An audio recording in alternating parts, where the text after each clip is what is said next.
Para comenzar,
ni el ruido, pero va mirando en silencio lo más valioso, la voluntad, la capacidad de responder al llamado de Dios y de servir al prójimo. El perezoso no solo se roba a sí mismo la oportunidad de crecer, también le niega a los demás el fruto que podría haber producido con su esfuerzo. Su familia, su comunidad, su pueblo, todos terminan sufriendo la esterilidad de su comodidad. La pobreza que proviene de la pereza es una pobreza amarga porque el alma sabe que pudo haber hecho más y no lo hizo. Y esa conciencia tarde o temprano se convierte en carga pesada. No hay peor condena que mirar hacia atrás y descubrir que los años pasaron en la ociosidad, que los días fueron consumidos por la apatía y que las manos permanecieron vacías, no porque faltaran semillas, sino porque nunca se sembraron. La pereza es el pecado que fabrica arrepentimiento tardío, ese que llega cuando ya no hay tiempo de reparar. Frente a esta realidad, la invitación es clara: levantarse y trabajar con el corazón puesto en Dios, no como esclavos del dinero ni del reconocimiento, sino como administradores fieles de los talentos recibidos. El esfuerzo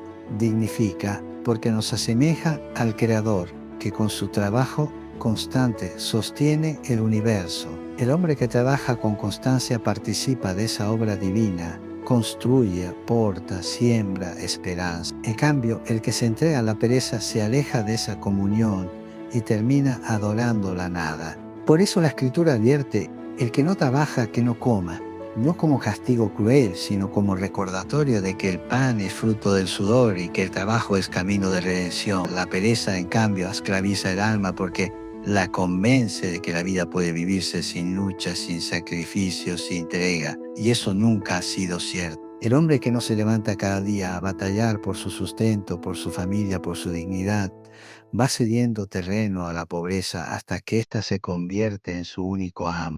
Liberarse de la pereza no es fácil, porque exige romper un hábito que se alimenta de comodidad, pero es posible cuando uno recuerda que el tiempo es sagrado, que cada día es un don que no volverá. Aquí mencionamos la avaricia, porque querer más sin nunca dar nada genera una pobreza espiritual y material. Quien acumula sin producir valor se convierte en esclavo del dinero y termina vacío. La riqueza no se multiplica desde el egoísmo, sino desde la siembra constante. La avaricia es una cárcel invisible que promete seguridad, pero que solo deja soledad y angustia. Es el deseo insaciable de poseer, el impulso de acumular, sin sentido, la obsesión de convertir el tener en el único criterio de valor. El avaro vive rodeado de cosas, pero siempre se siente vacío, porque lo que almacena no llena el corazón ni construye comunidad. La avaricia es un pozo sin fondo, cuanto más se echa dentro, más hambre provoca. El problema no está en tener bienes, porque los bienes pueden ser fruto del trabajo justo y necesario para sostener a la familia, para dar educación, para generar empleo. El problema está en absolutizar la posesión, en poner el dinero en el lugar que pertenece a Dios. Cuando la riqueza deja de ser instrumento y se convierte en ídolo, el hombre comienza a perderse a sí mismo. El avaro piensa que amontonar le dará paz, pero lo que consigue es esclavitud de las cuentas, de los temores, de la constante comparación con lo que otros tienen. Vive en perpetua escasez, incluso cuando rebalsa de posesiones. La avaricia empobrece porque rompe los lazos de fraternidad. Un corazón dominado por la codicia ya no ve al otro como hermano, sino como rival o como instrumento. Así, donde debería haber cooperación, nace la competencia despiadada. Donde debería haber generosidad, aparece la sospecha. Donde debería haber alegría compartida, se instala la envidia. La pobreza no siempre se mide en números, también se mide en relaciones, en la capacidad de dar y recibir. Y la avaricia convierte al hombre en un desierto, incapaz de dar agua de vida a los que tiene cerca. Además, la avaricia es una mentira que promete seguridad futura, pero que roba la paz presente. El avaro nunca disfruta lo que tiene, porque siempre está preocupado por lo que falta o por lo que puede perder. Vive vigilando, cuidando, acumulando, sin comprender que lo esencial no se guarda en cajas fuertes, ni en cuentas bancarias, sino en el corazón y en las obras que dejan huella. La verdadera riqueza no se mide en la cantidad de cosas, sino en la profundidad de la vida compartida, en la capacidad de alegrarse con lo que se tiene y de compartir con quien necesita. El Evangelio nos recuerda que el hombre avaro es aquel que construye graneros más grandes para almacenar todo lo que posee. Y cuando cree que podrá descansar en paz, la vida le es pedida de un momento a otro. Esa es la tragedia de la avaricia. Prepara tesoros para sí mismo y olvida que la vida es breve, que todo lo acumulado puede desaparecer en un instante, que al final nadie se lleva nada. Lo que realmente permanece no son las riquezas guardadas, sino el bien sembrado, las manos abiertas que ayudaron, las obras de amor que se transformaron en herencia eterna. Y si miramos más de cerca, descubrimos que la avaricia es también un tipo de pobreza disfrazada. El avaro es pobre porque nunca tiene suficiente, porque su corazón está siempre en deuda, siempre inquieto. Vive esclavo de la carencia imaginaria, aunque rebalse de cosas. Es un pobre rodeado de riqueza, pero sin paz, sin plenitud, sin alegría. Esa es la paradoja de la avaricia. Aparenta abundancia, pero en realidad fabrica carencia perpetua. Por eso la fe nos invita a un camino distinto, a comprender que los bienes tienen sentido cuando se ponen al servicio de la vida. El pan se disfruta cuando se comparte, el dinero se transforma en bendición cuando genera trabajo y justicia. Las riquezas se convierten en gracia cuando son puentes de solidaridad. No se trata de despreciar lo material, sino de darle su verdadero lugar. El avaro confunde el medio con el fin, el recurso con el sentido, y cuando la confusión gobierna, la vida se extravía. La invitación es a la generosidad, no como obligación impuesta, sino como liberación. Dar abre el corazón, rompe la cadena del miedo, destruye la ilusión del control absoluto. Quien da descubre que siempre recibe más, porque la vida misma se multiplica en la entrega. El avaro, en cambio, se encierra en su tesoro y termina guardando su propio ataúd. La riqueza guardada solo para uno mismo se convierte en podredumbre como el maná acumulado más allá del día que Dios había señalado. Ahora hablamos de la soberbia, ese orgullo que te impide aprender, escuchar y crecer. Muchos permanecen pobres no por falta de capacidad, sino porque creen que ya lo saben todo. La soberbia cierra puertas porque ningún maestro se digna a enseñar a quien cree no necesitarlo. La soberbia es uno de los pecados más engañosos porque se disfraza de seguridad, de fortaleza e incluso de inteligencia. Y el soberbio no siempre grita ni presume con palabras. Muchas veces se esconde en gestos de desprecio silencioso, en esa actitud que mira al otro desde arriba, como si ya no tuviera nada que recibir, ni nada que cambiar. Es decir, lo que parece firmeza, en realidad es razón. Lo que parece confianza, en verdad es fragilidad cubierta de arrogancia. La soberbia te condena a la pobreza porque te aparta de las fuentes del conocimiento y de la experiencia.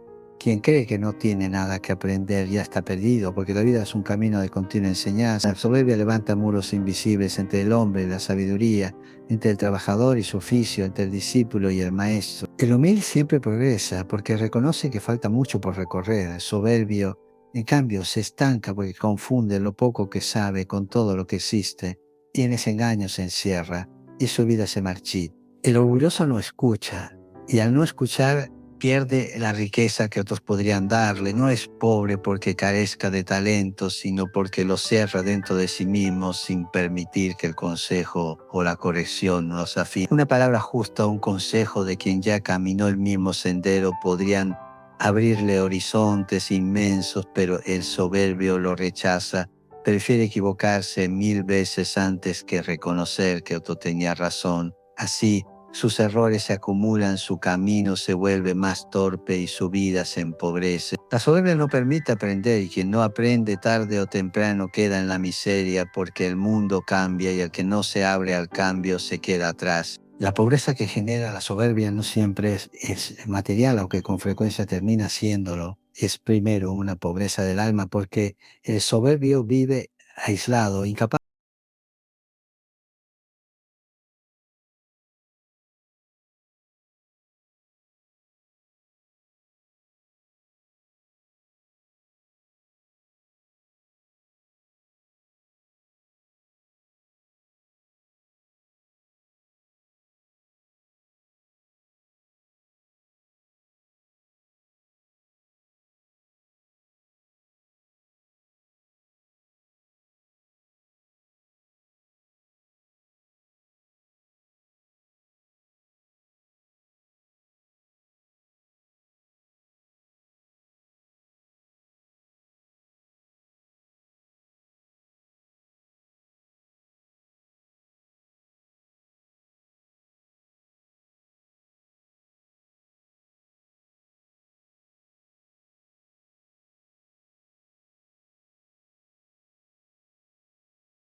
el humilde aprende de todos, escucha a todos y por eso siempre avanza, siempre se fortalece, siempre se renueva. Liberarse de la soberbia no es fácil porque implica reconocer errores, aceptar límites, escuchar lo que no queremos oír, pero esa es la verdadera riqueza, crecer en la verdad. Un corazón humilde es un corazón libre porque ya no necesita defender una imagen falsa de sí mismo, ya no vive pendiente de compararse, ya no desprecia ni se siente despreciado. El humilde construye comunidad, aprende con alegría, se deja corregir con serenidad y en ese camino va acumulando una riqueza que ningún dinero puede comprar, la sabiduría de vivir en verdad y en fraternidad. En este punto entra la envidia, un veneno que te distrae de tu camino. Cuando tu energía se centra en mirar lo que otros tienen, dejas de trabajar en lo que puedes construir. La envidia roba tu tiempo, tu fe y tu fuerza, dejándote atrapado en la comparación eterna. La envidia es un mal silencioso que nace en lo profundo del corazón y se alimenta de la mirada torcida. No se contenta con ver al otro prosperar, sino que se hiere por dentro cuando contempla la felicidad ajena.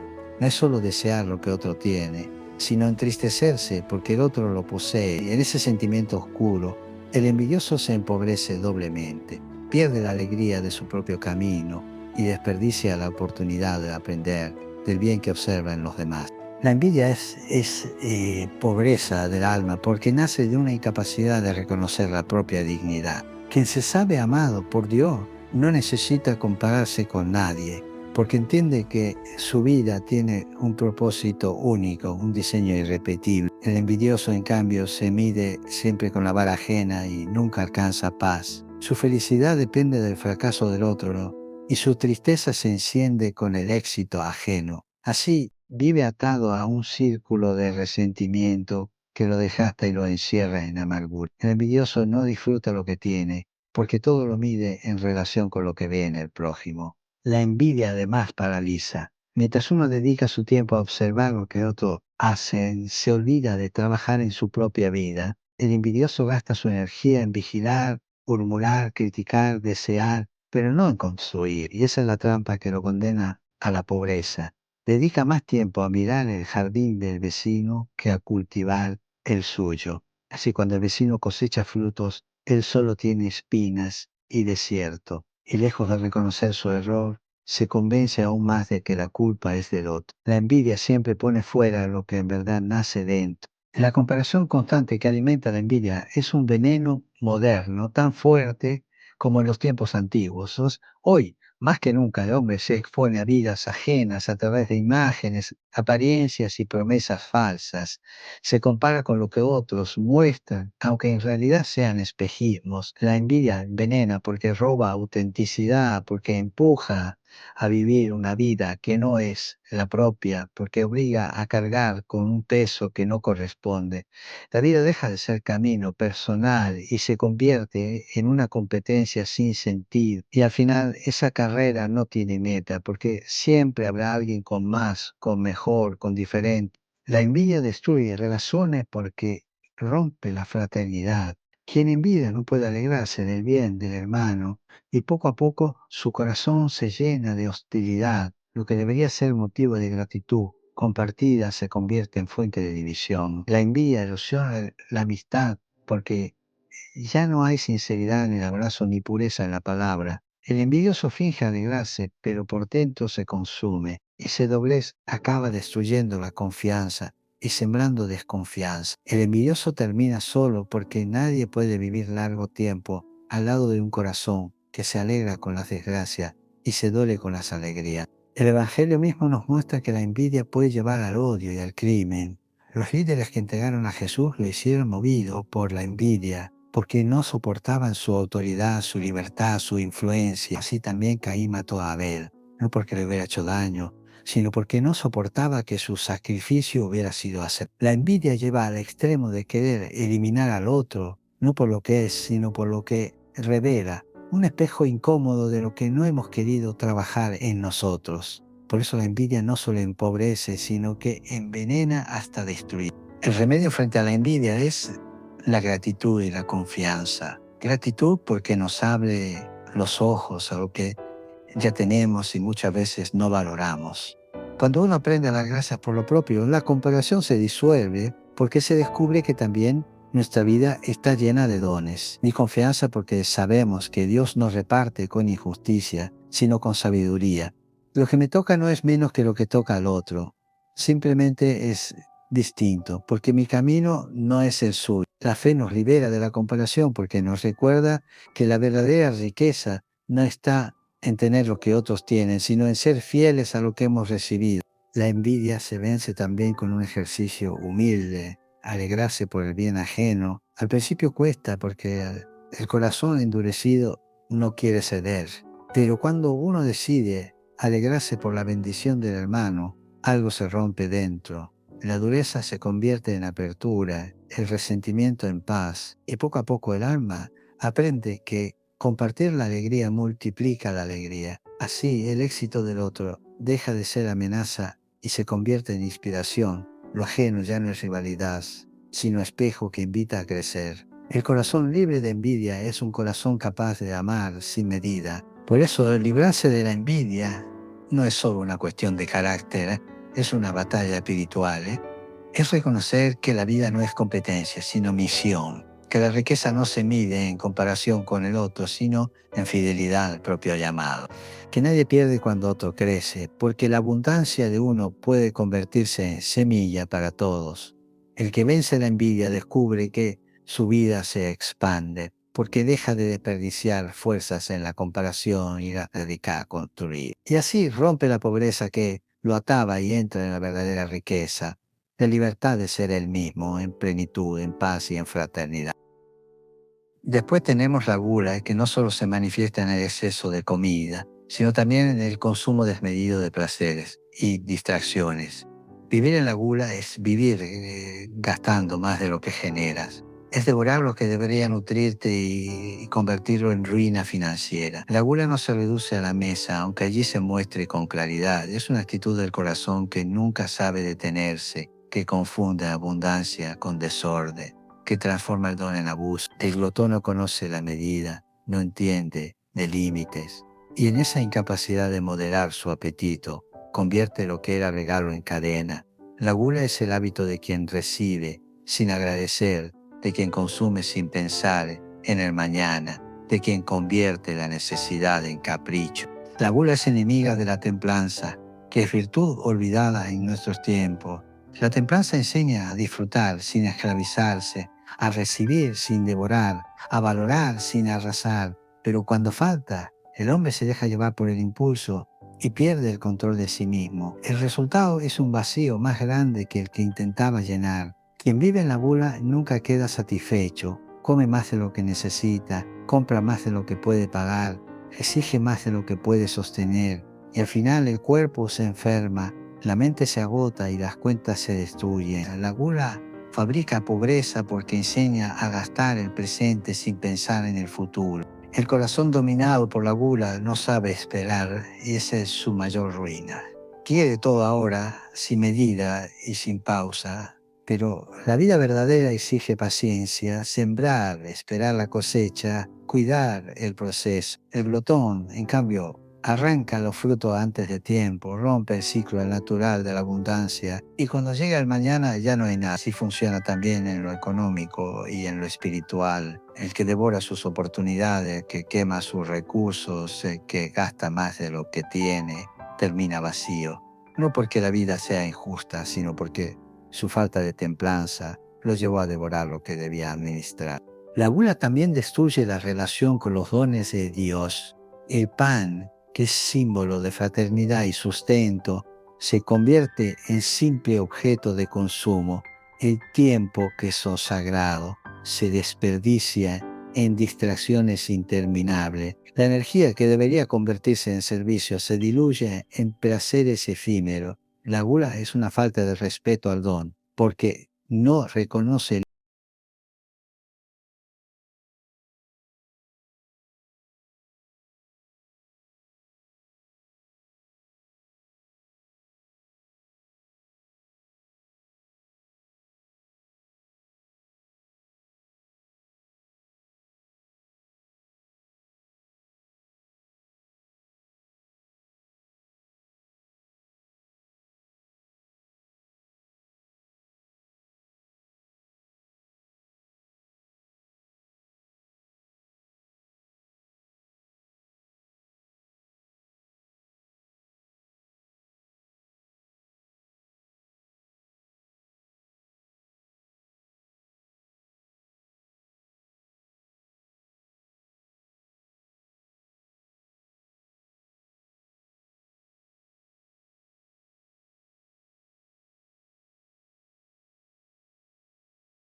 La gula hace del hombre un devorador, la sobriedad lo devuelve a su verdadera vocación, ser custodio, administrador, ser... Librarse de la gula es un acto de libertad y de fe.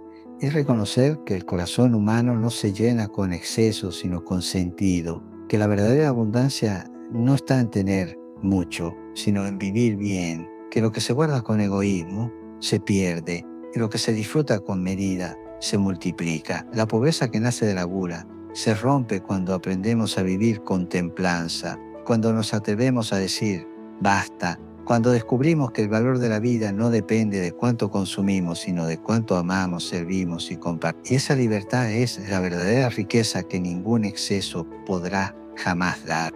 Aquí surge la lujuria, ese deseo descontrolado que drena tu energía y tu enfoque. Quien entrega su mente y su tiempo a la lujuria pierde concentración, motivación y dinero. No es casualidad que los más pobres sean también los más esclavos de sus impulsos carnales. La lujuria es el fuego que no sabe esperar, la pasión que no se disciplina, el deseo que no se convierte en amor verdadero, sino en consumo del otro. Es una de las pasiones más peligrosas porque parece placer, parece libertad, parece vida, pero en realidad esclaviza. El hombre dominado por la lujuria cree que disfruta, pero en realidad se desgasta, porque su energía vital se va en alimentar un deseo insaciable que nunca se sacia.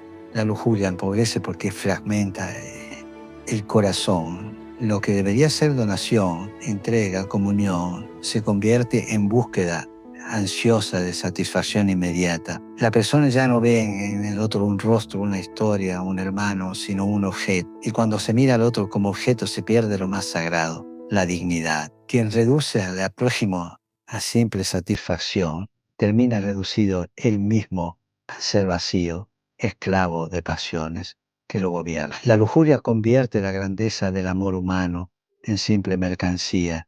Y así va degradando no solo el alma, sino también las relaciones, las familias y la sociedad. El corazón que vive dominado por la lujuria pierde la capacidad de concentrarse en lo esencial. Su mente está dispersa, su voluntad debilitada, su mirada desenfocada. Se consume en fantasías, en distracciones, en búsquedas que no llevan a ningún lado. Y mientras tanto, la vida real pasa de largo. El trabajo se descuida, los proyectos se postergan, las oportunidades se pierden. La lujuria roba tiempo y fuerza, que son los tesoros más grandes para construir un futuro digno. El que dedica su energía a seguir impulsos desordenados termina agotado e incapaz de dar fruto, empobrecido en todo sentido. La lujuria también fabrica pobreza porque enseña a gastar sin medida. El deseo descontrolado lleva a derrochar dinero, a buscar placeres que cuestan caro, a mantener hábitos que vacían los bolsillos. No se trata solo de pérdidas materiales, sino de la ruina interior que deja la adicción al placer. El que vive para satisfacer su instinto nunca tiene suficiente y en esa insatisfacción permanente se desangran sus recursos. La economía personal se resquebraja, pero lo más grave es que también lo hace la economía del alma, porque ya no hay equilibrio ni sobriedad. El hombre dominado por la lujuria es, en el fondo, un pobre sin rumbo. Puede tener bienes, puede tener comodidades, pero no tiene paz. Y la lujuria lo hace esclavo de sus deseos. Y el esclavo nunca es libre. Sus días giran en torno a la búsqueda del placer. Y cuando lo encuentra, el vacío se multiplica. La lujuria promete plenitud, pero lo único que entrega es cansancio. Promete libertad, pero lo único que da es dependencia. Promete vida, pero conduce a una muerte lenta del espíritu, porque apaga la capacidad de amar de verdad. La fe nos enseña que el verdadero amor no se consume en un instante, sino que se construye en fidelidad y en entrega. La lujuria, en cambio, destruye esa posibilidad porque confunde el deseo con el amor y el impulso con la entrega. Y así deja tras de sí relaciones rotas, corazones heridos, familias divididas. La sociedad misma se empobrece cuando la lujuria gobierna, porque ya no hay compromiso, ya no hay respeto, ya no hay estabilidad. Donde reina la lujuria, reinan también el egoísmo y la fugacidad, y eso destruye la riqueza de la vida en común. El camino para liberarse de la lujuria no es negar el deseo, sino ordenarlo. El deseo es fuerza vital, don de Dios, pero necesita disciplina y sentido. Cuando el hombre aprende a orientar su energía hacia el amor verdadero, hacia el servicio, hacia la construcción, esa fuerza se transforma en creatividad, en fidelidad, en fecundidad. El dominio de sí mismo no es represión, es libertad. El que gobierna sus pasiones puede entregarse de verdad, puede amar de verdad, puede crecer de verdad. Y en ese dominio encuentra una riqueza que el placer desordenado jamás podrá dar. Liberarse de la lujuria es un acto de madurez y de fe. Es conocer que el corazón humano fue creado para algo más grande que el simple impulso. Es descubrir que la plenitud no está en consumir, sino en dar, no en poseer, sino en construir. El hombre que se libera de la lujuria recupera su dignidad porque ya no es esclavo de su cuerpo, sino señor de sí mismo. Recupera su tiempo, su energía, su paz y con ello recupera también la posibilidad de prosperar en todos los ámbitos de la vida, porque la verdadera riqueza no nace de satisfacer todos los deseos, sino de aprender a orientarlos hacia lo que edifica, hacia lo que permanece, hacia lo que verdaderamente salva. Finalmente llegamos a la ira, esa emoción que nubla el juicio y destruye relaciones. Muchos caen en la pobreza porque no saben controlar su temperamento, porque queman puentes y oportunidades en segundo de furia. La ira es un demonio que arranca de raíz toda posibilidad de prosperidad. La ira nace como chispa, pero cuando no se controla se convierte en incendio.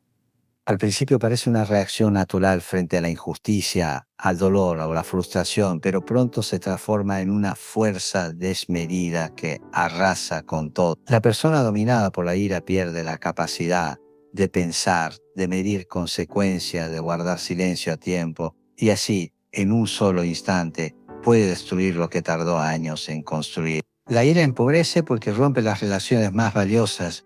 Un negocio puede cerrarse con un grito. Fuera de lugar, una amistad puede terminar con una palabra hiriente, una familia puede fracturarse por un arrebato de violencia. Lo que la paciencia edifica en años, la ira lo arruina en segundos. Y el hombre iracundo, cuando se calma, descubre que ya es tarde, que lo dicho no puede retirarse, que lo roto no siempre puede repararse. Esa es la tragedia de la ira. Siempre llega demasiado lejos, siempre deja cicatrices más hondas de lo que imaginaba. La pobreza que la ira provoca no es solo material, aunque tarde o temprano también se refleja en lo económico. Es primero pobreza del alma, porque la ira roba la paz.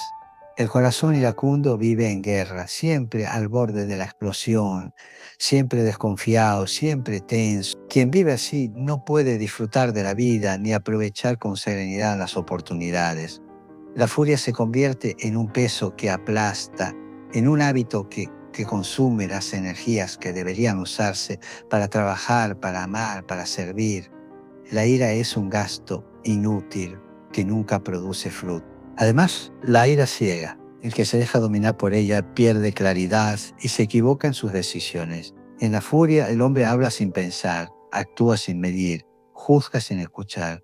Y esas decisiones impulsivas generan consecuencias graves, trabajos perdidos, puertas cerradas, amistades alejadas. La ira es como una venda en los ojos, hace creer que se tiene razón, cuando en realidad se está hundiendo. El iracundo piensa que se impone, que demuestra fuerza, pero lo que muestra es debilidad, porque ser fuerte no es desatar la violencia, sino dominar. La ira también destruye comunidades. Donde gobierna no hay diálogo posible. Una sociedad de iracundos se convierte en una sociedad dividida, incapaz de escucharse, siempre al borde del enfrentamiento. La ira no construye, solo divide, y en esa división todos pierden. El remedio contra la ira es la mansedumbre, no entendida como debilidad, sino como dominio de sí mismo. La mansedumbre es la fuerza del que puede responder sin gritar, del que sabe callar cuando hace falta, del que no se deja arrastrar por la provocación.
falta de recursos materiales lo que arruina una vida, sino la falta de virtud, de disciplina, de claridad interior. Lo que empobrece al ser humano no es tanto lo que le falta, sino lo que le sobra de aquello que lo encadena: deseos sin medida, impulsos sin control, pasiones sin dirección. La pobreza de espíritu se convierte en pobreza de vida, porque quien no se gobierna a sí mismo no puede sostener nada duradero.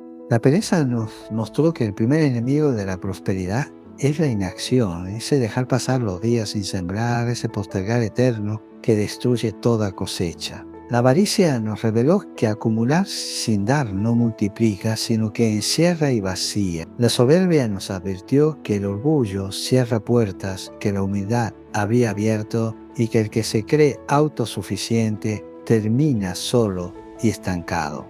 La envidia nos hizo ver cómo la comparación constante roba la paz y paraliza el esfuerzo, condenando a una vida estéril. La gula nos recordó que el exceso es una forma de despilfarro que arruina cuerpo, alma y economía. La lujuria nos enseñó que la esclavitud de los impulsos drena las fuerzas que podrían ser semillas de amor verdadero y construcción. Y la ira nos mostró que un instante de furia puede quemar lo que tomó años en levantarse, dejando tras de sí ruinas materiales y espirituales. Todos estos pecados tienen en común que son espejismo, parecen ofrecer plenitud, pero en realidad entregan vacío, prometen descanso, seguridad, superioridad, satisfacción, pero lo que producen es parálisis, soledad, angustia, dependencia y ruina. Son pecados que empobrecen porque no edifican, porque desgastan la vida en lugar de nutrirla, porque consumen lo que debería multiplicarse. Quien vive en ello va perdiendo poco a poco lo más valioso: la paz interior, la claridad de rumbo, la capacidad de trabajar, la confianza de los demás, la bendición de Dios. Pero también hemos visto que frente a cada pecado existe un camino de liberación. Frente a la pereza, la disciplina, frente a la avaricia, la generosidad; frente a la soberbia, la humildad; frente a la envidia, la gratitud; frente a la gula, la sobriedad; frente a la lujuria, la templanza; frente a la ira, la mansedumbre. Estas virtudes no son adornos opcionales, son cimientos. Sin ellas no hay prosperidad verdadera, porque cualquier riqueza construida sobre el desorden se derrumba tarde o temprano. Solo quien aprende a gobernarse puede sostener lo que recibe, multiplicarlo y compartir. La enseñanza es clara: Dios no quiere al hombre pobre de espíritu, vacío de voluntad y esclavo de sus pasiones. Quiere al hombre libre, fecundo, constructor de vida. La pobreza que nace del pecado no es voluntad divina, es consecuencia de elegir el camino fácil, inmediato y engañoso. Por eso, romper con estos pecados no es solo cuestión moral, es cuestión de supervivencia. Es elegir vivir con dignidad, con responsabilidad, con mirada amplia, con corazón abierto. Es comprender que la riqueza no se reduce a dinero o posesiones, sino a la capacidad de vivir en plenitud, de compartir, de amar, de dejar huella. Cada uno de nosotros está llamado a mirar dentro de sí y reconocer cuál de estos pecados lo mantiene atado. Tal vez sea la pereza que apaga la iniciativa, o la avaricia que encierra la desconfianza, o la soberbia que impide aprender, o la envidia que roba la paz, o la gula que consume recursos, o la lujuria que dispersa energías, o la ira que destruye relaciones. Reconocerlo no es condena, es el primer paso hacia la libertad. Solo quien ve su herida puede empezar a sanarla. Y en ese proceso Dios no abandona, da fuerza, da luz, da oportunidad. Salir de la pobreza interior que provocan estos pecados exige valentía, pero también esperanza.